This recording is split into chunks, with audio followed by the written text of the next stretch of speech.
ദൈവത്തിന്റെ അതിപരിശുദ്ധമായ നാമം വാഴ്ത്തപ്പെടട്ടെ. ഇന്നത്തെ നമ്മളുടെ അല്പനേരത്തെ ചിന്തയ്ക്കായി 2 രാജാക്കന്മാർ 6-ാം അധ്യായം 5 മുതൽ 7 വരെയുള്ള വാക്യങ്ങൾ. 2 രാജാക്കന്മാർ 6-ാം അധ്യായം 5 മുതൽ 7 വരെയുള്ള വാക്യങ്ങൾ. എന്നാൽ ഒരുത്തൻ ഒരു മരം മുറിക്കുമ്പോൾ കോടാലി ഊരി വെള്ളത്തിൽ വീണു. അയ്യോ കഷ്ടം, യജമാനനെ അത് വായ്പ വാങ്ങിയതായിരുന്നു എന്ന് അവൻ നിലവിളിച്ചു. അതെവിടെ വീണു എന്ന് ദൈവപുരുഷൻ ചോദിച്ചു. അവൻ ആ സ്ഥലം അവനെ കാണിച്ചു. അവൻ ഒരു കോൽ വെട്ടി അവിടെ എറിഞ്ഞു. ആ ഇരുമ്പ് പൊങ്ങി വന്നു.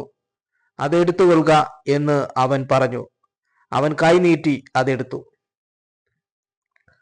ഏലിശ എന്ന് പറയുന്ന പ്രവാചകൻ ഏലിയാവിന്റെ ഇരട്ടി അഭിഷേക ശക്തിയുള്ള ഒരു വ്യക്തിയാണ്. പ്രവാചക ശിഷ്യന്മാർക്ക് ഏലിശായിലുള്ള ദൈവത്തിന്റെ അഭിഷേക ശക്തിയെക്കുറിച്ച് വളരെ വ്യക്തമായ അറിവുള്ളതായിരുന്നു. അങ്ങനെ അവർ യോർദാനിലേക്ക് പോകുമ്പോൾ അവരിൽ ഒരുത്തൻ മരം വെട്ടിക്കൊണ്ടിരിക്കുമ്പോൾ ആ കോടാലി ഊരി വെള്ളത്തിൽ വീണു. എന്നാൽ ഏലിശയുടെ ദൈവത്തിലുള്ള വിശ്വാസവും അഭിഷേകവും മൂലം ഏലിശ ഒരു കോൽ വെട്ടി ആ വെള്ളത്തിലെറിഞ്ഞപ്പോൾ ആ കോടാലി പൊങ്ങി വന്നു.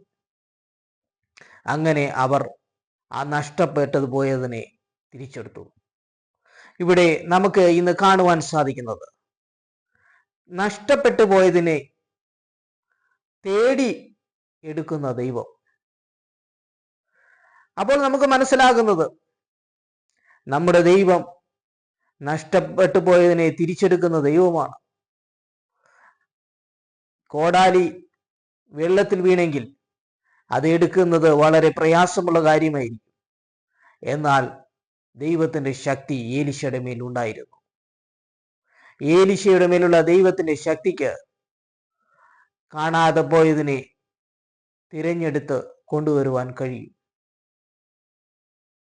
അതുകൊണ്ട് നമുക്ക് മനസ്സിലാക്കുന്നത് 100 ആടുകളുടെ ഉപമയാണ് മറ്റൊരു കാര്യത്തിലൂടെ ചിന്തിച്ചു കഴിഞ്ഞാൽ. 100 ആടുകൾ ഒരിടയനുണ്ടെങ്കിൽ അതിൽ ഒരെണ്ണം കാണാതെ പോയാൽ ആ കാണാതെ പോയതിനെ തിരഞ്ഞെടുക്കുന്ന ദൈവമാണ്. ആ കാണാതെ പോയതിനെ കണ്ടുപിടിച്ച് തിരിച്ചെടുക്കുന്ന ദൈവമാണ്. നഷ്ടപ്പെട്ടു പോയതിനെ അല്ലെങ്കിൽ കാണാതെ പോയതിനെ തിരിച്ചെടുക്കുന്ന ദൈവം. നമുക്കറിയാം, ഇവിടെ ഏലിയാവ് എന്ന് പറയുന്നത് വലിയ അഭിഷിക്തനാണ്. അതുപോലെ തന്നെ അടുത്ത അഭിഷേകം ഏലിശായ്ക്കുണ്ടായി. ഏലിയാവിൽ നിന്നുള്ള അഭിഷേകം ഏലിശയ്ക്ക് പ്രാപിക്കാൻ വളരെ താല്പര്യമുള്ളതായിരുന്നു. അപ്പോൾ ദൈവത്തിന്റെ ആത്മാവ് നമ്മളുടെ മേലുണ്ടെങ്കിൽ നമുക്ക് കാണാതെ പോയതിനെ തിരിച്ചെടുക്കുവാൻ കഴിയും. ആ വെള്ളത്തിൽ എത്ര ആഴമുണ്ടെങ്കിലും എത്ര ആഴത്തിലേക്ക് ആ കോടാലി താണുപോയെങ്കിലും ദൈവം സർവ്വതും അറിയുന്നതാണ്. ആ വെള്ളത്തിന്റെ ഏത് ദിശയിൽ ഏതാഴത്തിലും ആ കോടാലി ഉണ്ടെന്ന് ദൈവത്തിന് ഗണിക്കുവാൻ കഴിയും. അപ്പോൾ ആ കോലിന്റെ ശക്തിയല്ല, ഏലിശയുടെ ശക്തിയല്ല, കാണാതെ പോയതിനെ തേടിയെടുക്കുന്ന ദൈവം. അപ്പോൾ ഇന്നത്തെ നമ്മളുടെ ചിന്ത എന്ന് പറയുന്നത് കാണാതെ പോയതിനെ തേടിയെടുക്കുന്ന ദൈവം. എത്ര കാര്യങ്ങൾ നമ്മുടെ ജീവിതത്തിൽ ഉണ്ടായാലും ഒരുപക്ഷെ ചിലത് കാണാതെ പോയെന്ന അവസ്ഥയിലേക്ക് വന്നേക്കാം. എന്നാൽ ദൈവത്തോട് നമ്മൾ പ്രാർത്ഥിക്കുന്നു എങ്കിൽ ആ ദൈവത്തിന്റെ ശക്തിയാൽ നമുക്ക് കാണാതെ പോയതിനെ തേടിയെടുത്ത് കൊണ്ടുവരുവാൻ സാധിക്കുന്നു. ഇവിടെ ദൈവത്തിലുള്ള വിശ്വാസത്താൽ ഏലിശ ആ അത്ഭുതം ചെയ്തു. നമ്മുടെ ജീവിതത്തിനകത്ത് പോയിട്ടുണ്ടെങ്കിൽ അതിനെ തിരിച്ചെടുക്കുവാൻ കഴിവുള്ളവനാണ് ദൈവം. ഈ അടിയുറച്ച വിശ്വാസം നമ്മുടെ ജീവിതത്തിനകത്തുണ്ട് എന്നുള്ള ഒരു പാഠമാണ് നമുക്കിവിടെ കാണുന്നത്. കാണാതെ പോയതിനെ തേടിയെടുക്കുന്ന ദൈവം. അതുകൊണ്ട് നമുക്ക് മനസ്സിലാക്കുവാൻ സാധിക്കുന്നത് അവർ ദൈവത്തിൽ വിശ്വാസമുള്ളവരായിരുന്നു. ഏലിശയെ പറ്റി ശിഷ്യന്മാർക്ക് അറിയാമായിരുന്നു. ആ പ്രവാചക ശിഷ്യന്മാർക്ക് അറിയാമായിരുന്നു. തങ്ങളുടെ ഗുരുവിന്റെ ദൈവത്തിന്റെ അഭിഷേകം, ആ ദൈവത്തിന്റെ ശക്തി, ഇതെല്ലാം അവർക്ക് അറിയാമായിരുന്നു. അപ്പൊ ദൈവത്തെ അറിയുന്ന കൂട്ടം എന്ന് പറയുന്നത് തങ്ങളുടെ കാര്യങ്ങളെ നഷ്ടപ്പെടുത്തുന്നു എങ്കിൽ അവർ അചഞ്ചലപ്പെടുന്നില്ല. അവർക്കറിയാം തങ്ങളുടെ ദൈവത്തിന് കാണാതെ പോയതിനെ തേടിയെടുക്കുവാൻ കഴിയും. ജീവിതത്തിനകത്ത് ഏതെങ്കിലും മേഖലയിൽ നമുക്ക് കാണാതെ പോയ ഏതെങ്കിലും അവസ്ഥയുണ്ടെങ്കിൽ അതിനെ തേടിയെടുക്കുവാൻ കഴിയുന്നവനാണ് നമ്മുടെ ദൈവം എന്ന് പറയുന്നത്. അത്ഭുതങ്ങളെ ചെയ്യുന്നവനാണ് ദൈവം എന്ന് പറയുന്നത്. ആദിയിൽ ദൈവം ആകാശവും ഭൂമിയും സൃഷ്ടിച്ചു, സമുദ്രത്തെ സൃഷ്ടിച്ചു. ആ സമുദ്രത്തിന്റെ ആഴം അറിയുന്നവനാണ് ദൈവം. യോർദാനിലെ വെള്ളം, ആ വെള്ളത്തിന്റെ ആഴം അറിയുന്നവനാണ് നമ്മുടെ ദൈവം എന്ന് പറയുന്നത്. എത്ര വലിയ ആഴത്തിലേക്ക് ആ കോടാലി വീണു കഴിഞ്ഞാലും അതിനെ തിരിച്ചു തേടിയെടുക്കാൻ കഴിവുള്ളവനാണ് നമ്മുടെ ദൈവം എന്ന് പറയുന്നത്. നമുക്കറിയാൻ കഴിയുന്നത് നമ്മുടെ ജീവിതത്തിനകത്ത് എത്ര ആഴമായ പ്രതികൂലത്തിലേക്ക് നമ്മൾ വീണുപോയെങ്കിലും അവൻ നമ്മളെ കൈപിടിച്ച് എത്തിക്കേണ്ടതെടുത്ത് എത്തിക്കുന്നവനാണ് നമ്മുടെ ദൈവം എന്ന് പറയുന്നത്. ആ ദൈവത്തെ അറിയുന്ന കർത്താവായ യേശു ക്രിസ്തു വിശ്വസിക്കുന്നതിലൂടെ, അവനെ രക്ഷിതാവായി സ്വീകരിച്ച് നമ്മൾ അവനിൽ വിശ്വസിച്ച് അവന്റെ വചനം ധ്യാനിച്ച് മുന്നോട്ട് പോകുന്നു എങ്കിൽ നമ്മുടെ ജീവിതത്തിനകത്ത് കാണാതെ പോയ ഒരവസ്ഥയുണ്ടെങ്കിൽ അതിനെ തിരിച്ചെടുക്കുന്നവനാണ് നമ്മളുടെ ദൈവം എന്ന് പറയുന്നത്. നമുക്കറിയാം 100 ആടുകളുള്ള ഇടയനെ കുറിച്ച് നമ്മൾ പഠിച്ചിട്ടുണ്ട്. കർത്താവായ യേശു ക്രിസ്തു പറയുന്ന ഒരു ഉപമയാണ്. 100 ആടുകൾ ഉള്ള ഇടയന് ഒരാട് നഷ്ടപ്പെട്ടു പോയാൽ അതൊരു വലിയ കാര്യമാണ്.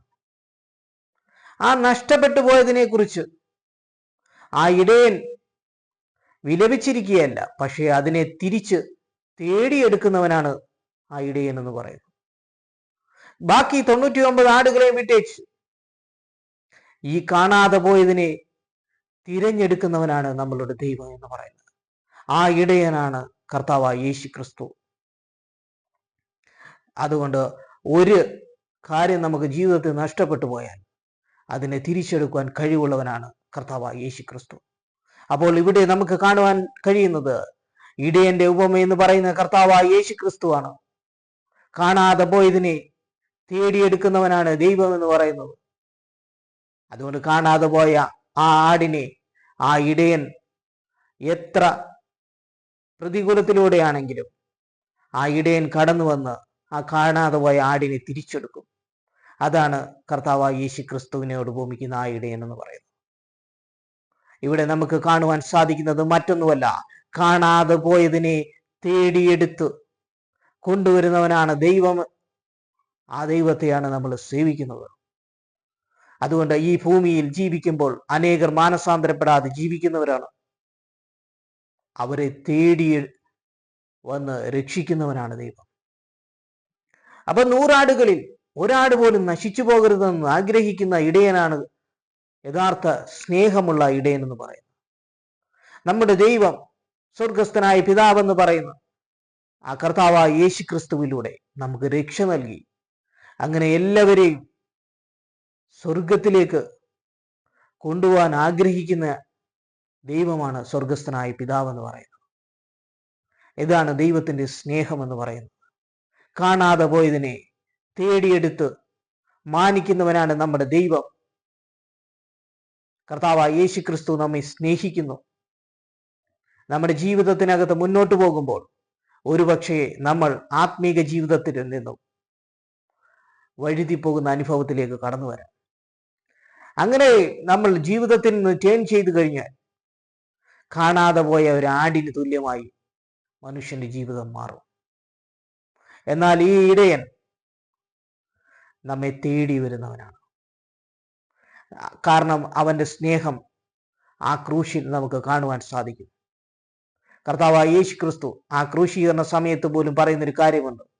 തങ്ങളെ അടിക്കുന്നവരോട് പറയുന്നൊരു കാര്യമുണ്ട്, ഇവർ ചെയ്യുന്നത് എന്തെന്ന് അറിയായാൽ ഇവരോട് ക്ഷമിക്കണമേ. പിതാവിനോട് അപേക്ഷിക്കുന്ന ഒരു കാര്യമാണ് ഇവിടെ കാണുന്നത്. അവിടുത്തെ സ്നേഹം എന്ന് പറയുന്നത് ഏറ്റവും വലുതാണ്. കാണാതെ പോയി ഇതിനെ തേടിയെടുക്കുന്ന സ്നേഹമാണ് കർത്താവായ യേശു ക്രിസ്തുവിന്റെ സ്നേഹം എന്ന് പറയുന്നത്.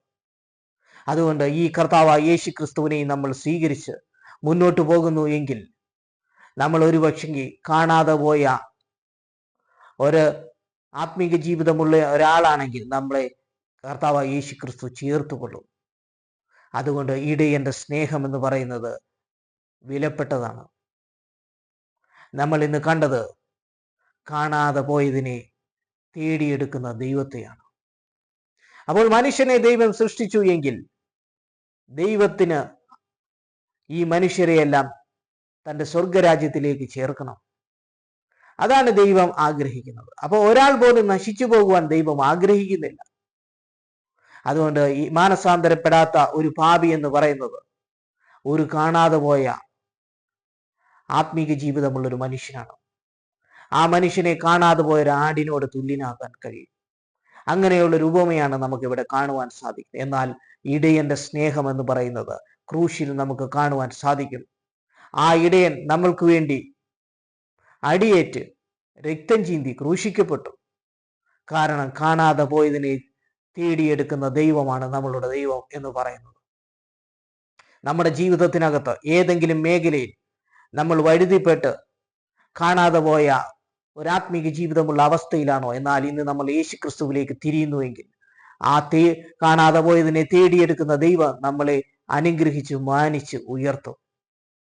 ഇവിടെ കണ്ടത് പഴയ നിയമത്തിൽ ഏലിശ ചെയ്ത ഒരു അത്ഭുതമാണ്.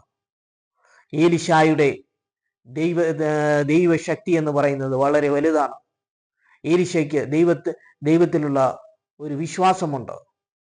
ആ വിശ്വാസമുണ്ടെങ്കിൽ ഏലിശയ്ക്കറിയാം എത്ര ആഴത്തിൽ ഈ കോടാലി ചെന്ന് പതിച്ചാലും തങ്ങളുടെ അഭിഷേക ശക്തിയിൽ, ദൈവത്തിന്റെ ശക്തിയിൽ ആ കോൽ കൊണ്ട് എറിയുമ്പോൾ ആ ഇരുമ്പ് പൊങ്ങി വരും. ആ വിശ്വാസത്തോടു കൂടെയാണ് ഏലിശ അവിടെ പ്രവർത്തിക്കുന്നത്. ഏലിശ ചഞ്ചലിക്കുന്നില്ല. അല്ലെങ്കിൽ താൻ ഈ പ്രവൃത്തി ചെയ്യുമ്പോൾ കാണാതെ പോയ ആ കോടാലി തിരിച്ചു കിട്ടുമോ, അല്ലെങ്കിൽ ആ ഇരുമ്പ് തിരിച്ചു കിട്ടുമോ എന്നൊന്നും ഏലിശ സംശയിക്കുന്നില്ല. കാരണം ഏലിശയ്ക്കറിയാം തങ്ങളുടെ ദൈവം എന്ന് പറയുന്നത് വിശ്വസ്തനും സത്യവാനും ശക്തനുമാണ്. വിശ്വസിച്ചുകൊണ്ട് ആ പ്രവൃത്തി ചെയ്തപ്പോൾ ആ വെള്ളത്തിൽ നിന്നും ആ കോടാലി പൊങ്ങി വന്നെങ്കിൽ ഇന്ന് നമുക്കറിയാം, നമ്മൾ കർത്താവായ യേശു ക്രിസ്തുവിൽ വിശ്വസിച്ച് മുന്നോട്ട് പോകുന്നെങ്കിൽ നമ്മുടെ ജീവിതത്തിനകത്ത് കാണാതെ പോയ ഏതെങ്കിലും ഒരു അവസ്ഥയുണ്ടോ, ആ കർത്താവായ യേശു ക്രിസ്തു നമ്മെ തേടി വന്ന് അതിനെ നമുക്ക് തിരിച്ചു തരുന്നവനാണ് ദൈവം എന്ന് പറയുന്നത്. അതുകൊണ്ട് ഇന്നത്തെ നമ്മളുടെ ഒരു ചിന്ത എന്ന് പറയുന്നത് കർത്താവായ യേശു ക്രിസ്തുവിൽ കൂടെ ആ വാതിലിലൂടെ ആ സ്വർഗസ്ഥനായ പിതാവിന്റെ അടുക്കിലേക്ക് നമ്മൾ കടന്നു ചെല്ലാം. നമ്മുടെ ജീവിതത്തിനകത്ത് ഏതെങ്കിലും മേഖലകളിൽ നമ്മൾ കാണാതെ പോയ അവസ്ഥയിൽ ഇരിക്കുന്ന ആണെങ്കിൽ നമ്മുടെ ജീവിതത്തിനകത്തെ പാപങ്ങളെ ഏറ്റുപറഞ്ഞ് ആ കർത്താവായ യേശു ക്രിസ്തു എന്റെ രക്തത്തിലൂടെ വിടുതൽ പ്രാപിച്ച് ആ ക്രിസ്തു എന്ന വാതിലിലൂടെ ആ സ്വർഗസ്ഥനായ പിതാവിന്റെ അടുക്കിലേക്ക് നമുക്ക് കടന്നു ചെല്ലാൻ സാധിക്കും. അപ്പോൾ നമ്മളെ ദൈവം അനുഗ്രഹിക്കും. അതുകൊണ്ട് നമുക്ക് മനസ്സിലാക്കുവാൻ സാധിക്കുന്നത് ഇന്നത്തെ നമ്മളുടെ ചിന്തയിലൂടെ സ്വർഗസ്ഥനായ നമ്മളുടെ ദൈവം എന്ന് പറയുന്നത് നമ്മുടെ ജീവിതത്തിനകത്ത് ഏതെങ്കിലും മേഖലയിൽ കാണാതെ പോയ ഒരവസ്ഥ ഉണ്ടെങ്കിൽ നമ്മൾ ആ ദൈവത്തെ വിളിച്ചപേക്ഷിച്ച് വിശ്വാസത്തിന്റെ പ്രവൃത്തി ചെയ്യുന്നുവെങ്കിൽ ആ ദൈവം ഇറങ്ങി വന്ന് നമുക്ക് വേണ്ടി ഏലിശയ്ക്ക് പ്രവർത്തിച്ചതുപോലെ നമുക്ക് വേണ്ടി അത്ഭുതം ചെയ്ത് നമ്മളെ ഇരുത്തേണ്ടടുത്ത് ഇരുത്തുന്ന ദൈവമാണ്. അതുകൊണ്ട് കാണാതെ പോയതിനെ തേടിയെടുക്കുന്ന ദൈവമാണ് നമ്മുടെ സ്വർഗസ്ഥനായ ദൈവം എന്ന് പറയുന്നത്. ഈ വചനങ്ങളാൽ ദൈവം നമ്മളെ അനുഗ്രഹിക്കട്ടെ.